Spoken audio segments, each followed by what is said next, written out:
ఓలికే కవేటిండు మీసాల నీలని బతాయమేటిండు.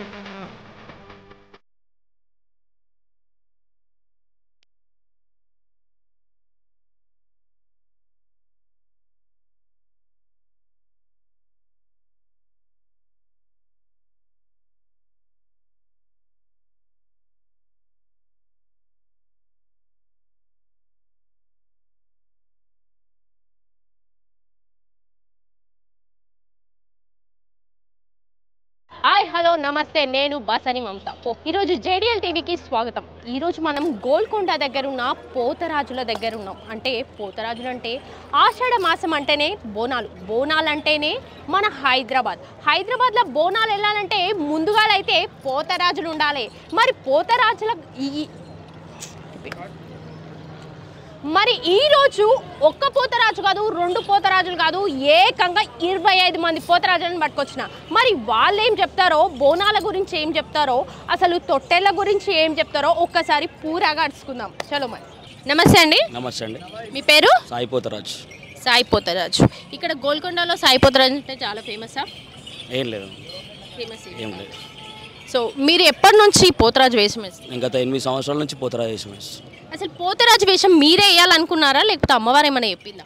లేదు, నాకు ఒక ఆశ ఉండే, చిన్నప్పటి నుంచి కోరిక ఉండే ఒక పోతరాజు వేయాలని చెప్పి. అంటే నాకు ఒక కోరిక ఉండే, ఆ కోరిక మేరకు నేను పోతరాజు వేషం వేసిన. అంటే కోరిక ఉంటే ఎవరైనా పోతరాజు వేషం వేయచ్చు? అది కాదు, అమ్మవారికి సేవ చేసుకొని ఇంకా అని చెప్పి నా కోరిక ఉంటే మా ఇంట్లో ఎవరికి లేదు.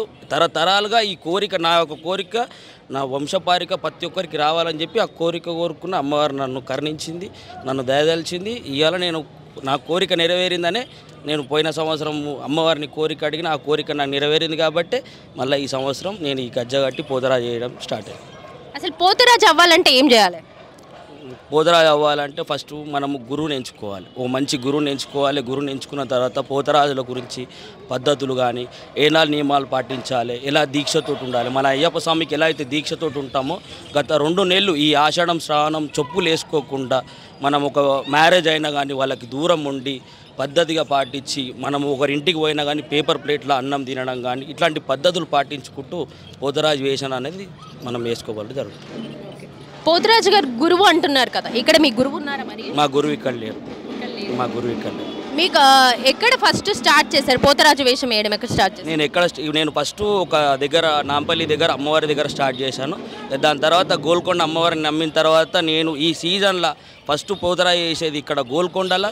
దాని తర్వాత నెక్స్ట్ బల్కంపేట కళ్యాణం రోజు అక్కడ పోతరాజు చేసిన తర్వాతనే నేను నా ప్రోగ్రామ్స్ అనేది స్టార్ట్ చేస్తాను. పోతరాజు వేషం వేసే ముందు తీసుకోవాల్సిన నియమాలు ఏంటి? నియమాలు: చెప్పులు వేసుకోవద్దు, ఆల్కహాల్ తీసుకోవద్దు, మెయిన్గా ఆల్కహాల్ తీసుకోవద్దు. ఈరోజు మేము ప్రతి ఒక్క పోతరాజు, నాతో ఉన్న తోటి పోతరాజు ప్రతి ఒక్కరు ఉపవాసంతో, ఒక్క పొద్దుతోటి ఆ అమ్మవారికి మా యొక్క సేవ అనేది అందుకే తెలుసుకుంటాం. మరి పోతరాజులు అంటేనే కంపల్సరీ తాగి డాన్స్ చేస్తారంటారు కదా, అది ఎంతవరకు నిజం? అది అంటే కొంతమంది అది అలా చేస్తున్నారు, అది చాలా మటుకు ఎవరు చేయరు. ఈరోజు మేము చాలా నియమాలతోటి, నిబంధనలతోటి, ఫాస్టింగ్ తోటి ఉన్నాం మేము ఈరోజు. అంటే వాటర్ అయితే తీసుకుంటాము, వాటర్ కూడా లేకపోతే మేము ఉండలేము. అంత పైనకి గోల్కొండకి ఎక్కాలంటే కనీసం వాటర్ అనేది తీసుకోవాలి. కాబట్టి పొద్దు నుంచి ఏమి తినకుండా ప్రతి ఒక్క నా తోటి పోతరాలు ప్రతి ఒక్కరు ఏం తినకుండా ఫాస్టింగ్ తోటి మేము చేస్తాం. అసలు పోతరాజులు అంటే ఇవి కంపల్సరా?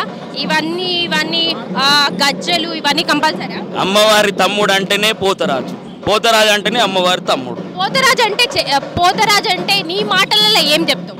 పోతరాజు అంటే ఒక ఉగ్ర రూపము, ఒక మన కాలనీని కానీ మన ఊరిని కానీ ప్రతి ఒక్కటి కాపాడేదే పోతరాజు.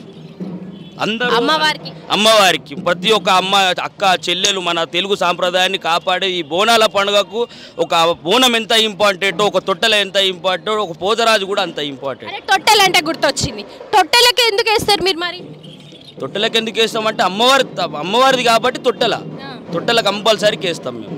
ఆషాఢ మాసం అంటే ఆషాఢ మాసం ఒకటి బోనాలు చేస్తాం, మరి శ్రావణ మాసం కూడా వేస్తాం. మాసం కూడా చేస్తాం మేము, శ్రావణంలో కూడా చేస్తాం.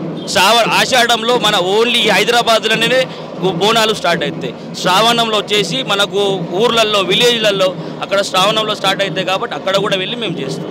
మరి మీరు ఇంత డాన్స్ చేస్తూ ఉంటారు కదా, ఇంత ఎగురుతూ ఉంటారు, కాళ్ళ గజ్జలు అవన్నీ కూడా చాలా బరువు ఉంటాయి, మీకు ఎట్లా మేనేజ్ చేస్తారు దాన్ని? అమ్మవారు మా అనుకున్నంత వరకు మా కాళ్ళకు ముళ్ళు గుచ్చుకోదు, మాకేం కాదు.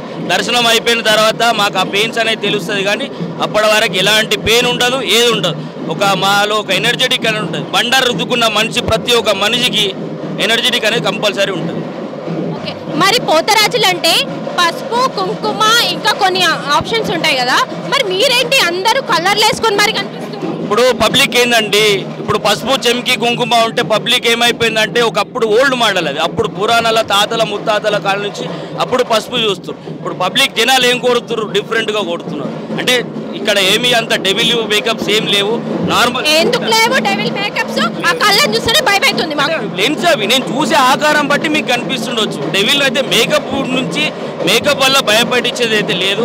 ఇది ఒక డిఫరెంట్, ప్రజలు కోరుకుంటున్నారు మా నుంచి అని ఒక చిన్న సందేహంతో ప్రజలకు మేము మమ్మల్ని చూసి మా దగ్గరికి వచ్చేంత మంచి మేకప్ తోటి ఉండాలనే ఒక సాంప్రదాయంతో మేము ముందుకు నడుస్తాం. పోతరాజు వేషం వేయాలంటే ఎలాంటి వాళ్ళని ఎంచుకుంటారు? ఎలాంటి వాళ్ళని ఎంచుకుంటామంటే ఏదో నేను వచ్చిన పోతరాజు చేస్తా అంటే అది కరెక్ట్ కాదు. ఆ మనిషి గురించి తెలుసుకుంటాము, ఆ మనిషి ప్రతి ఒక్కటి ఎలా ఉంటాడు. ఇప్పుడు మనం ఏపిస్తాము, మనతోటి ఎలా ఉంటాడు, మనతోటి ఏం నేర్చుకుంటాడు, రేపు ఆయన ఎట్లా బాగుపడతాడు. ఇప్పుడు ఏపిచ్చి పంపించగానే కాదు, ఆ నియమాలు నిష్టాలు అన్నీ చేయాలి. ఆయన ఎక్కడైనా ఉండని, ఎవరితోటైనా ఉండని, కానీ మంచిగా ఉండాలని ప్రతి ఒక్క పోతరాజు కోరుకుంటాడు. అయితే పోతరాజులకి మంత్రాలు వస్తాయంటారు, అది నిజమేనా? ఏదో మంత్రాలు వస్తాయంటే చూడు తల్లి, ఇప్పుడు ఎన్నో ఒక దగ్గర ఒక చీడపురుగు అనేది ఉంటుంది. ఆ చీడపురుగు మా మీద ఈ బండారు ఉంటుంది కాబట్టి ఆ అమ్మవారు మా ఎన్నుకుంటుంది కాబట్టి మంత్రాలు గింత్రాలు అనేవి ఏమి ఉంటాయి తల్లి. మాకు బందోబస్తు కోసం అని చెప్పి ఒక తాయిత అనేది కట్టుకుంటాము. మాకేం కాకుండా మా కోసం మాకు ఇంత బండారు మీద ఉన్నప్పుడు ఓ చీడపురుగు కళ్ళల్లో మేము పడొద్దని ఒక తాయిత మాత్రమే కట్టుకుంటాం. మంత్రాలు అటువంటివి ఏమి ఉంటాయి తల్లి. మరి మంత్రాలు నేర్చుకుంటారంటారు కదా కట్టడి చేయడానికి, దానికి దీనికి? లేదు, తప్పు తల్లి. అది మీకు చెప్పిన మాట మాత్రం తప్పు. ఇక్కడ ఎవరికి ఎలాంటి మంత్రం రాదు. అమ్మవారిని మీద నమ్మకంతో, అమ్మవారి మీద నమ్మకం, నేను నీ దగ్గరకు వస్తున్నా, కాళ్ళు గజ్జ కట్టి నేను నీ దగ్గరకు వస్తున్నా, నువ్వే నన్ను చూసుకోవాలి. నా ఇంటికి పోయేంత వరకు నా భార్య పిల్లలు నా కోసం ఎదురు చూస్తారు. నీ మీద భారం వేసి నేనున్నా, నేను ఇంటికి పోయేంతవరకు నన్ను మంచిగా చూసుకోవాలని చెప్పి ఆమె మీద నమ్మకం వదిలేసి మేము ఈ యొక్క పోతరా చేస్తాం. కానీ ఏదో మంత్రం నేర్చుకోనో, ఏదో తాయిస్ నేర్చుకోనో, ఏదో నిమ్మకాయ చేసుకోనో ఎలాంటి లేదు. ఇక్కడ ఉన్న ప్రతి ఒక్క పోతరాజులు ఆ అమ్మవారి మీద నమ్మకంతో ఇక్కడ వందలాది మంది పోతరాజులు వేస్తారు. ఇక్కడ నేను ఒక్కడనే కాదు, ఇక్కడ మీరు ఉన్న 25 మంది 30 మంది కాదు, వందల మంది ఈ ఒక 5 వారాలు జరిగే గోల్కొండ మహోత్సవాల్లో వందల మంది పోతరాజులు వేస్తారు. ఈ ఒక్కడి దగ్గరనే కాదు, మనం చూసుకుంటే బలగంపేటలో కూడా చాలా మంది వేస్తారు పోతరాజులు. అంతా అమ్మవారి మీద దయతోటే మేము వేస్తాం. సరే, మీరు ఇప్పుడు ఒంటి మీద ఉన్న అది గజ్జలు ఇవన్నీ కలిపి ఎన్ని కిలోల దాకా ఉంటాయి? దాదాపు ఒక 15 నుంచి 20 కిలోల వరకు. 20 కిలోల కంపల్సరీ. నా చెట్టుకు ఉన్న గజ్జలు 90 గజ్జలు ఉంటాయి, 80 గజ్జలు ఉంటాయి నా చెట్టుకి. పిక్క గజ్జలు కలిపి కిందనే కానీ అన్ని కలిపి 80 గజ్జలు ఉంటాయి, 80 గజ్జలు ఉంటాయి. ఇప్పుడు చిన్న పిల్లాడు వచ్చి నాకు అంటాడు, అన్న నాకు పోతరాజు వేషం వేసుకోవాలనిపిస్తుంది, నాకు కళలో వచ్చి చెప్పిండు పోతరాజు వేసుకోవాలంటే, అప్పుడు మీరేమంటారు? Compulsory వేపిస్తాను, compulsory వేపిస్తాను. అదేంటున్నా, ఏ వయసు నుంచి పిల్లలు? అది వయసు అనేది కాదు, అమ్మవారికి నాకు వేపించుకోవాలి. ఇప్పుడు మా ఇంట్లో ఎవరికి లేదండి పోతరాజు చేసేది. మా ఇళ్లలో మా కుటుంబ సభ్యులలో ఎవరికి లేదు, నేను ఒక్కడిని వేస్తున్నా. ఆ అమ్మవారు నాకు అనుగ్రహం ఇచ్చింది, బిడ్డ నువ్వు నాకు సేవ చేస్తే నేను నిన్ను మంచిగా చూసుకుంటాను, ఏదో నాకు అనుగ్రహం ఇచ్చింది, నేను వేస్తున్నా. రేపొద్దున ఆ పసిబిడ్డ కూడా అనుగ్రహం ఇచ్చేదేమో అమ్మ. అది అమ్మ ఎప్పుడు ఎవరితో ఎలా చేయించుకుంటుందో తెలియదు. అది ఆమె మహిమ, ఆమె చేతుల, ఆమె రుద్రకాళి శక్తి మాత, ఆమె చేతులు ఉంటుంది. మనం ఆమెను మించి ఆమె ఎవరిని వేసుకోమంటే, కానీ వేసినప్పుడు ఈ పద్ధతులు, ఈ నియమాలు, ఈ అమ్మవారి నమ్ముడు ఇదంతా కొంచెం పాటిస్తే ఇంకా బాగుంటుంది. అందరూ మంచిగా ఉండాలి, తోటి పోతరాలు ప్రతి ఒక్కరు మంచిగా ఉండాలి. అమ్మ ఖచ్చితంగా ఆ అమ్మని నమ్ముకున్న మనిషికి అయితే కాళ్ళు ముళ్ళు గుచ్చకుండా ఖచ్చితంగా ఎల్లవేళలా ఇంట్లో ఉన్న ఆడపిల్లలు కానీ, అక్క చెల్లెలు కానీ, మహిళలు కానీ, ఇక్కడ వచ్చిన ప్రతి ఒక్క గోల్కొండకు వచ్చిన ప్రతి ఒక్క మహిళలు కానీ అందరూ చల్లగా చూసి పంపించే తల్లి జగదాంబిక. మరి అమ్మవారు అమ్మవారు అని ఇన్నిసార్లు అన్నారు కదా, మరి అమ్మవారు ఎప్పుడైనా ప్రత్యక్షమైందా మీకు? ప్రత్యక్షం కానీ ఇంకే మనకు కోరుకుంటే ఇప్పుడు చందమామను ఆకాశాన్ని మనము చూడగలుగుతాం కానీ అందుకోగలుగుతామా? అట్లీస్ట్ ఎప్పుడైనా కనిపించిందా కళలో? అయినా నాకు నేను మనసు పూర్తిగా మొక్కుతున్నా కాబట్టి అమ్మ ఎప్పుడు నా ఎంబడే ఉంటుంది. కనిపించే అవసరం లేదు, ప్రత్యక్షం అయ్యే అవసరం లేదు, నా ఎంబడే ఉంది మా అమ్మ. నేను అక్క అని తోటి మంచిగా నోటి నిండా నా అక్క అని పిలుచుకుంటా, నా అక్క నా ఎంబడే ఉన్నది. అందుకన్నా ఇంకా మహాభావం ఏం కావాలి? నేను నమ్మితే చాలు, ఎవరు నమ్మని నమ్మకపోని ఒక పోతరాజు అనేది మా అక్క నా ఎంకున్నది, నేను మా అక్క ఉన్నాక నాకేమవుతుంది అని ఒక మాట మా అక్కకు నాకు చెప్పిన మా అక్కనే ఉన్నాక ఎవరు నమ్ముతే నమ్మకపోతే.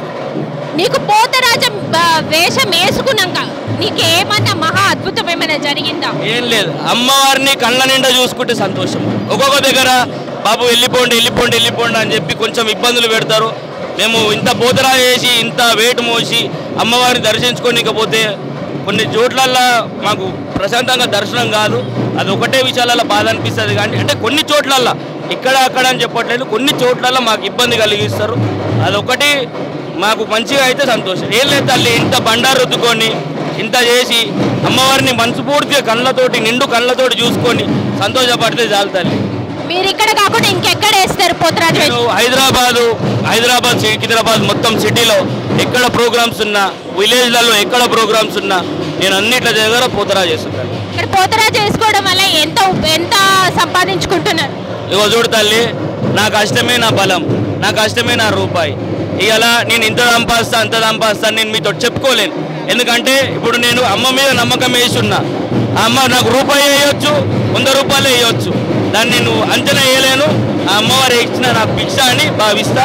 మరి అందరు ఏమంటున్నారంటే పోతరాజులు ఓన్లీ ఆషాఢ మాసం శ్రావణ మాసంలో మాత్రమే బాగా సంపాదించుకుంటారు అంటున్నారు. అంటే సంపాదించే వాళ్ళు ఉండరు లేరని నేను చెప్పాను.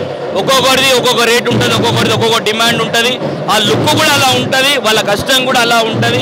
పోతరాజు అనగానే ఏదో ఉత్తగానే కాదు తల్లి, ప్రతి ఒక్కరికి కష్టం ఉంటుంది. సో దాంట్లో మనకి ఇప్పుడు ఎంత సంపాదించుకుంటున్నాం అనేది ఇప్పుడు మనమేం డ్యూటీ చేసలేము, ఇన్ని పైసలు వచ్చాయని చెప్పడానికి. చూసారు కదా, ఢిల్లం బల్లం